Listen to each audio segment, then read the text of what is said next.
But right now, we'll talk some NBA with ESPN NBA play-by-play voice Ryan Ruocco, and he joins me now on the Boardwalk Honda hotline to talk a little hoops. Ryan, welcome back, man. How you been? Good, man. Thanks for having me back. Always fun to talk some basketball with you, and of course, we're in the conference finals now. What you think? Last night, I feel like this Western Conference series is a little lackluster. Are you less excited, more excited as we saw last night? I mean, I know without Durant, it seems like it's maybe more comparable, but I still feel like this matchup just has lost me. Well, I think the problem is, right, we all went into the Western Conference playoffs thinking, hey, the team that has the best chance to beat the Warriors is the Rockets. And when the Warriors lost KD, we said, oh, not only is it the Rockets, but, at the time, it's a 2-2 series. It's a tight Game 5. They don't have KD. Look out. This is the vulnerability of the Warriors. And then the Warriors go on to win that Game 5, and then they win Game 6 on the road, and you start to think, man, if the Rockets can't beat the Warriors when they don't have KD, who can? And I think that's sort of the energy you're feeling. But I will say this.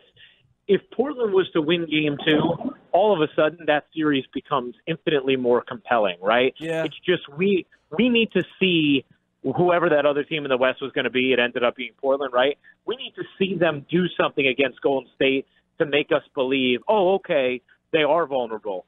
Because right now, all we've seen is this team win since KD went down. And I think you're right about the Houston thing, but I don't know what that says about the West. Like, is the league just not very deep, or is the Western Conference not as deep as we thought? I mean, if no, it's just the Warriors are amazing. Yeah. I really think that's what it is, right? Like, it's like because yes, Portland is significantly better if they had Nurkic, but Portland and Denver are really good teams. Houston's a really good team. Utah was a really good team. Oklahoma City is a really good team. It's just Golden State is so incredible, and this just serves as a reminder of how unfairly good they are when they're completely healthy, right? And I know they play a slightly different way without KD, but this is how great they are even without him.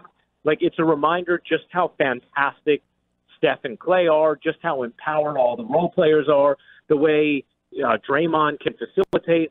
They're just a great team. And I think more than anything else, more than an indictment about anybody else, I really think that's what it comes down to. Well, it's funny because they mentioned in the broadcast last night that they had lost more games in this postseason run than the previous couple of years with Durant. And it felt like people thought maybe there's a window. Maybe there's a little crack that these guys don't like each other, or that Durant's got a foot out the door and Clay, maybe he's saying, hey. And then all of a sudden last night it was zip, nope, you're wrong. This team is still far away better than everybody else.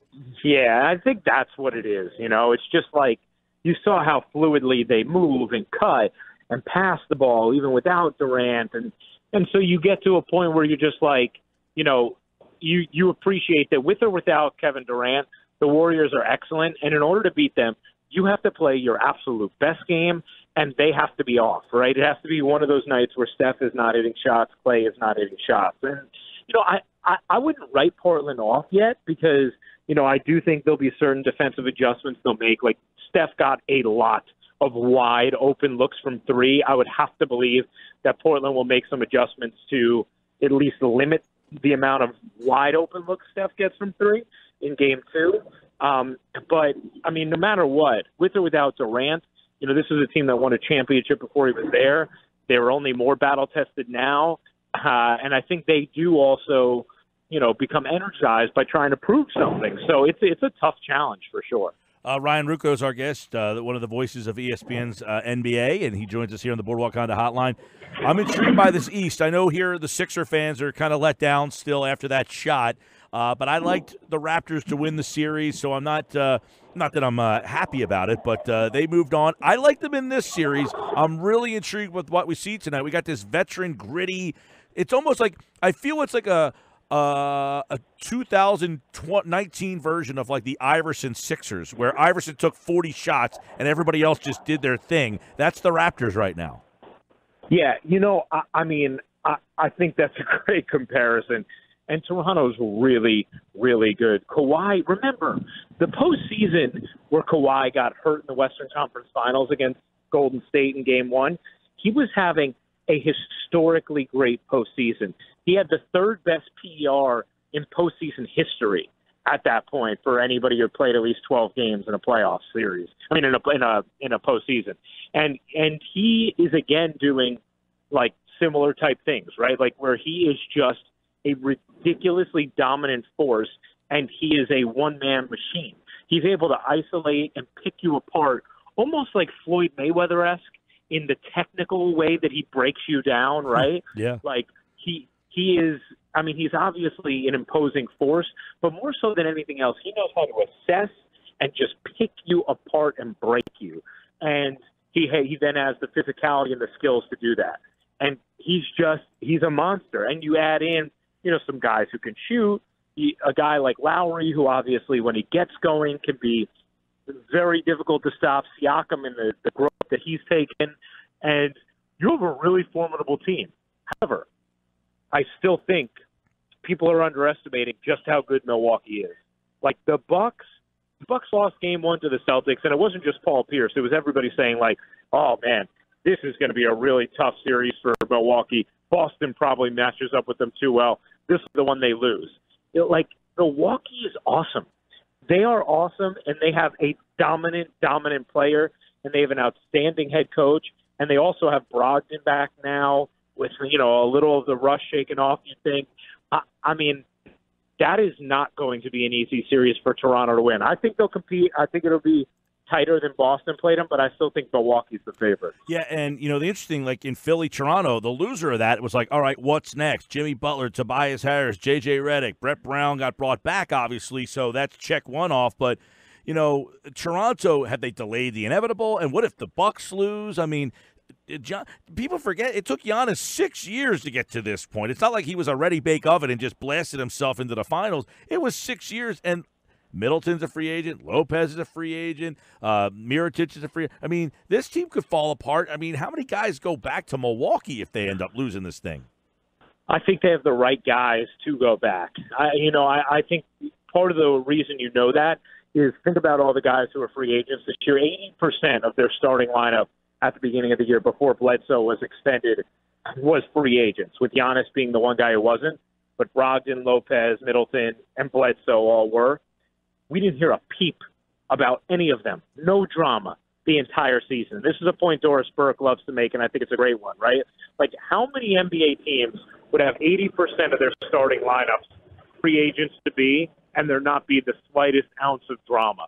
And I think that's one of the reasons why you can feel reasonably confident that there is desire to go back to Milwaukee for these guys, because they're built a little bit differently. Like, is Brook Lopez really looking to rush away from a system that's perfect for him and the perfect guy to play next to in Giannis, and a coach that empowers him and believes in him and is going to make him money, based on how he played this year? Is Middleton, who likes to be that kind of like humble, quiet number 2 star, is he going to find a better situation than this? And is Malcolm Brogdon going to find a better situation than playing next to a guy who can be the aggressive attacker to the rim, and he can be his efficient self with his defensive length? Like, I think for Milwaukee, they're going to keep their core intact. They've developed a great culture. They have outstanding new facilities. Their fan base is into it. I know that city typically doesn't attract big free agents, but I think they've built enough incumbently that those guys will stay. Much like what we've kind of seen now with like Westbrook and Paul George in OKC, where it's like, hey, they love everything going on there, they're going to stay. I think you're going to see that in Milwaukee with this group, regardless of what happens in this series. They should just pitch like Jeffrey Dahmer lived here. This is a cool place to live, right? Come down to Milwaukee. I don't know that pitch would work. But Ryan Ruocco is with us. Speaking of, staying in a place, what was the overall message? We here in the Philadelphia marketplace, where we went through this process and everything. Like, we opened up today's show, Ryan, by kind of saying, like, the Sixers are like Wilt. They changed the rules of the NBA because of what they did. A lot of teams tried to follow them. They were losing on purpose. The NBA had to change this rule. And then last night, we saw the effect that the changes that they made had it changes potentially the landscape of the league for the next couple of years with what happened last night. If you're the Pelicans or the Memphis Grizzlies, I'm calling up somebody and thanking them like, hey, thank you so much for allowing this to happen for us. Yeah, you're calling up Sam Hinkie and thanking him, right? Yeah, exactly. But you're right, and I mean, and if you're the Cavs and the Bulls, right, or the Suns, you're furious, you know? I mean, for me, I love it because it became ridiculous how non-competitive so many teams were, and it means for them not to be, right? Basketball is a sport where one player can make the difference between being a lottery team and a top 4 seed. You know, it's very unique in that sense. You know, you can't really find another sport. You know, Mike Trout loses every year, right? Barely sniffs the postseason. In the NFL, you can have a great quarterback. If your offensive line stinks, good luck. You know, I mean, in this sport, it made sense to tank because you knew that was the only way to get that game-changing asset. So once teams and organizations have gotten smarter and smarter, which they have, you ended up in a situation where there were too many non-competitive teams. And now, at least, I think this year in itself will prove to people, you know what?